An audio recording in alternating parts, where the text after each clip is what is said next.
Alright, I'm at Rockbridge State Park in Columbia, and it's pretty early. Well, it's probably close to 8 o'clock now. There's not that many people here, but there's, enough that there's some crowds out there.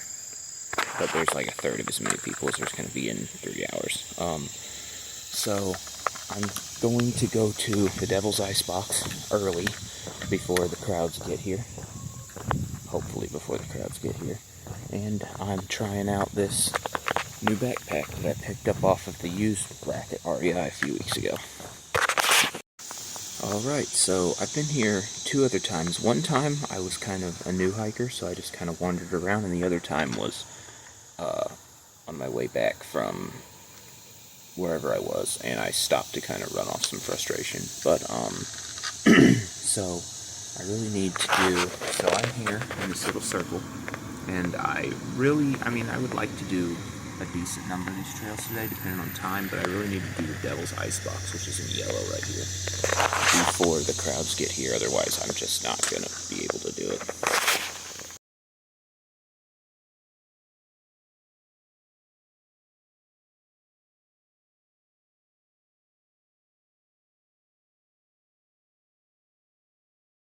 Alright, so this is the natural bridge, or the rock bridge, I guess, that Rockbridge State Park is named after.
There's a lot of decking at this park.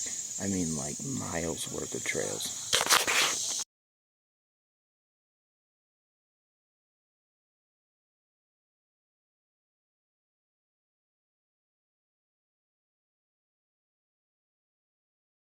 Okay, so I'm at the Devil's Icebox, or I'm above it anyway on the decking, and so this is a massive, like, fissure in the rocks that's an underground cave, kind of like the one in Illinois Caverns that I keep getting kicked out of. So I did not realize that this was as big and elaborate as it is. So we're right here, and each one of these numbers is 100 feet. So this, realistically, underground river here, they've got low spots, Connor's Cave entrance, the Twins, the Cross Arms, Second Portage, boat landing, so on and so forth. It's like, it's got different points that branch off of it, and I'm thinking that the complete other end, this terminal down here, has got to be like a half mile away. I didn't even bring a flashlight, so I'm gonna go look at it. I need to go get a flashlight, but I'm gonna go down there and look at it first.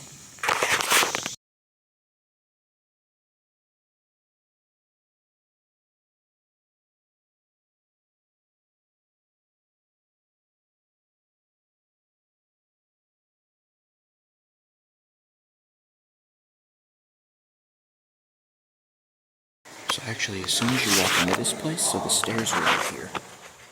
And there's another little natural bridge. And then this massive hole. And then the bridge goes off this way. But it definitely looks like I'm going to have to go back and get a flashlight to keep going.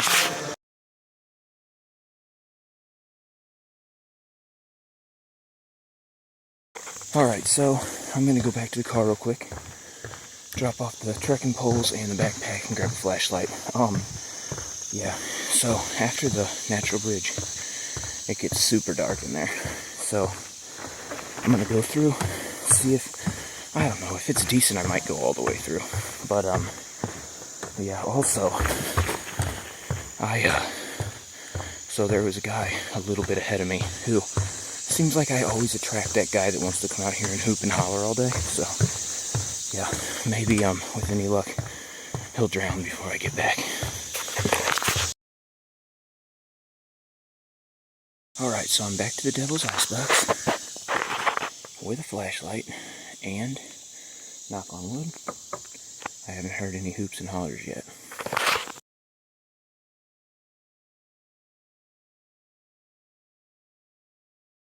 So this sign at the actual entrance to the cave says, Connor's Cave, warning, caves may be hazardous, a hard hat and 3 light sources per person are advised.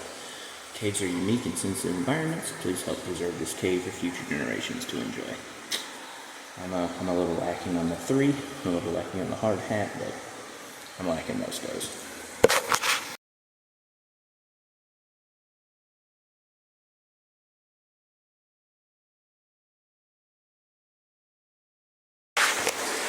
The name Devil's Icebox is fitting. I mean, there's so much steam from how cold this water is that I can't even get good pictures. It just fogs up my rooms.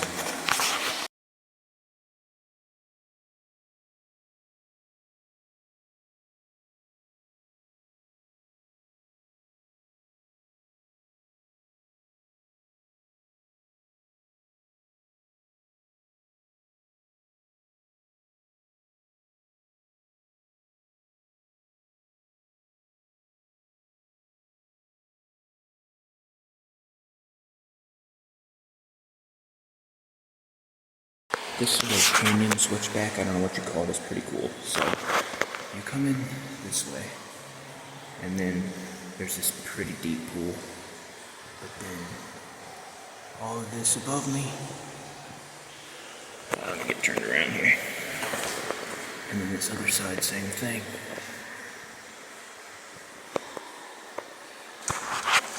I hope that the trail goes, shit, I hope the trail goes back behind me and not this way. If it goes that way, I'm done. It's time to turn around.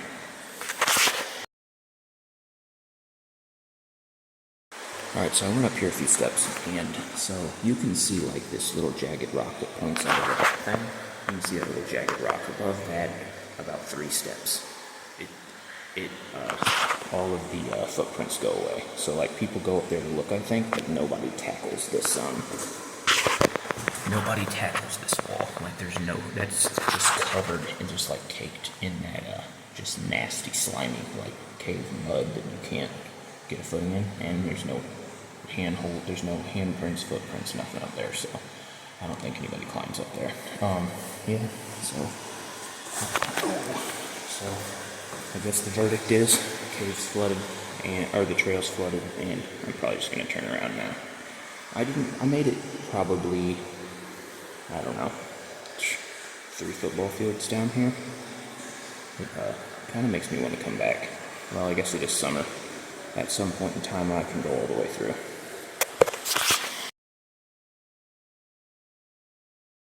In all honesty, this really is the coolest part of the cave. This beginning where you come in, and there's this little fissure in this double arch.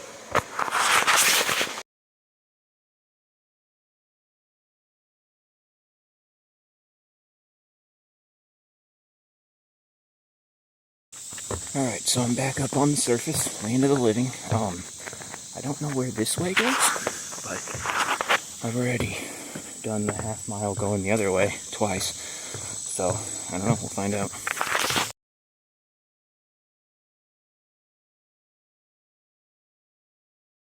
Alright, so I followed the decking for a while, and there's this little trail that butts off and immediately goes into a 5-way intersection with no sign. So, guess I'll go this way.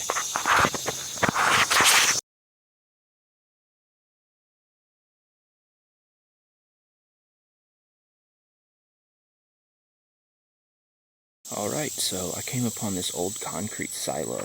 It's pretty big. And according to this sign, it was used in the early 1900s to store grain.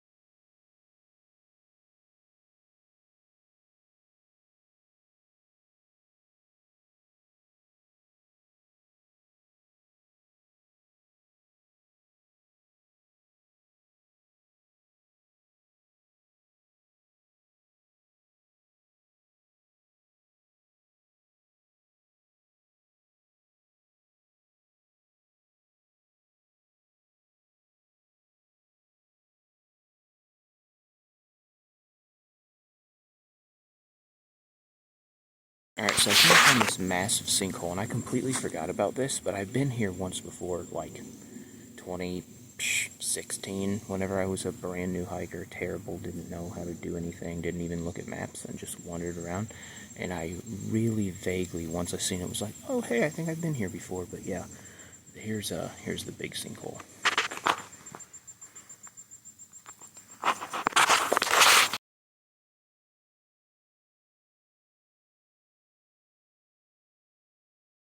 So actually, this sinkhole has a cave at the bottom of it that collapsed some time ago. And this cave was called Hog's Graveyard Cave because farmers used to bring their dead hogs here and just chuck them into the sinkhole.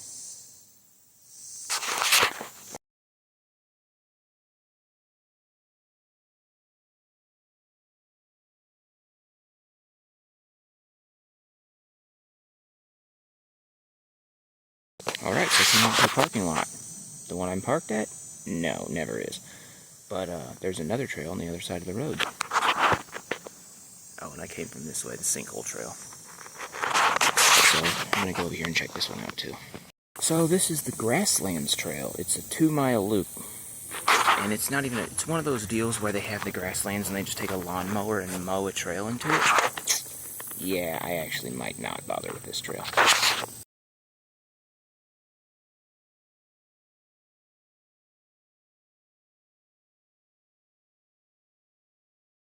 Alright, this place I remember. So, I came down this hill and then go this way. And yeah, I kind of vaguely remember this history trail. I want to say the last time I was here, they had like a tour and a bunch of old people were walking through the trail together and like reading the little billboards. But I also think that this little creek was flooded last time,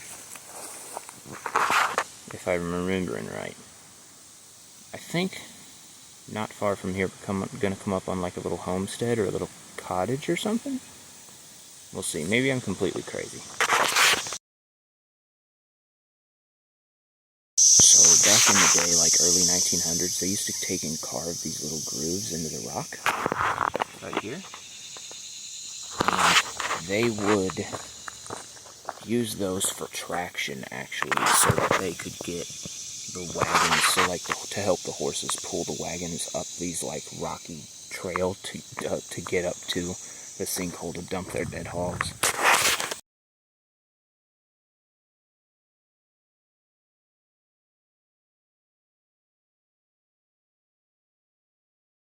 Alright, slowly coming back to me now. So it wasn't a homestead, it was a whiskey distillery. And so this whiskey distillery was built in 1890 and operated until 1908. And so this guy, Ed Emmett, was killed in the distillery on August 19th, 1891. A year after it opened? Yeah, I don't know. The timeline's a little fuzzy, but Anyway, this headline says, Ed Emmett was killed today at this distillery at Rockbridge, being caught in a belt and being whirled around a shaft. He lived for about 2 hours. So, I guess they closed it after that, and then years later, in the 30s or 40s, it was destroyed by a fire.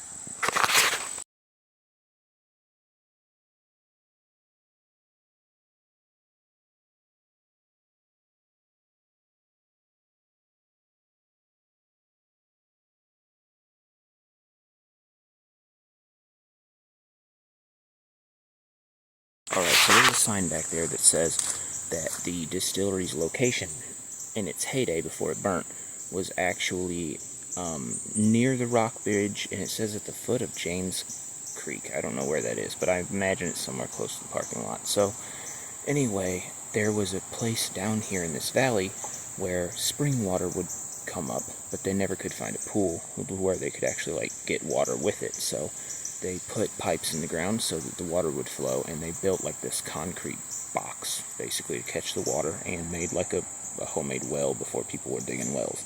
So I think, so obviously there's a pipe right here and this well, but there's also a pipe coming out on this side. So I don't know exactly, there's still a little bit of water like running through here. So I imagine that the spring is right around here somewhere, or, you know, up the hill. But, yeah, this is the box they made to catch the water.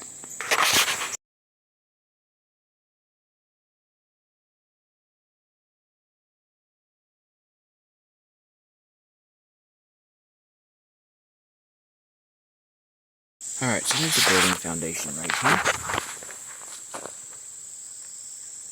And according to this sign, that was a dance floor that was built by Dennis and Naomi Ingram. And it doesn't really say when or why. It says these stones were stacked and cemented together in the 1800s to form a foundation for a wooden building. But, I mean, it's got pictures of them sitting in a tree in the 20s watching it. Got like a map and whatnot, but I guess they just wanted a dance floor.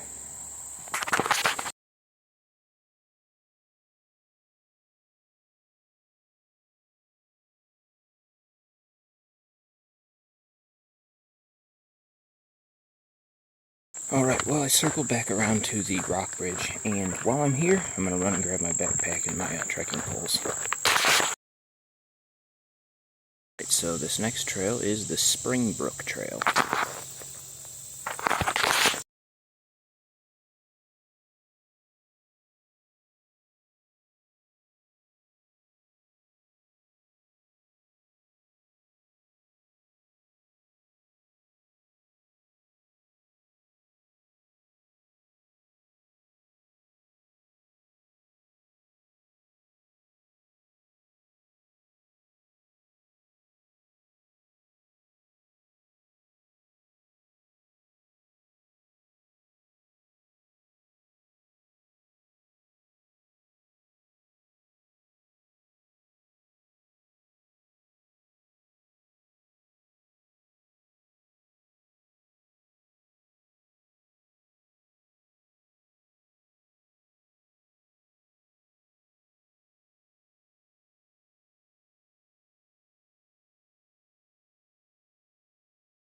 This trail has been so nice and peaceful. Literally in the last 50 minutes, I have seen 2 people, and that's it. Just randomly heard a dog bark, so there's probably people up here. But literally, it's been silent for almost an hour. It's been nice.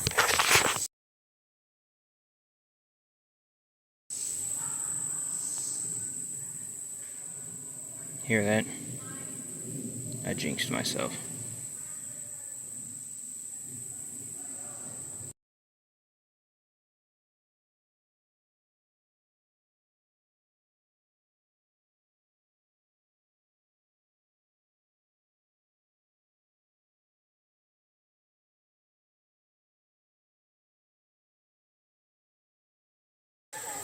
Alright, so, it's almost noon now, and all of the crazy, obnoxious people have made it out to the state park. So, it might be time to leave when I get back to the parking lot and go somewhere a little less populated.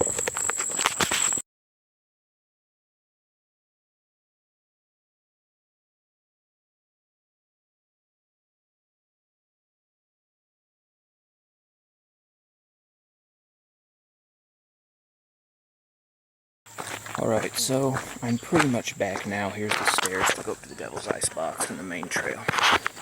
So I did the entire Springbrook Trail, and then I also jumped across this little creek and did part of the Yellow Trail, whatever the Yellow Trail was. Then I did the connectors 4, 5, and 6 because it just ran like the contour lines up on top of the hill. But yeah, it's afternoon now, and there's a lot more people here, a lot more kids acting crazy. So I think I'm gonna go find somewhere to hike that's got less people.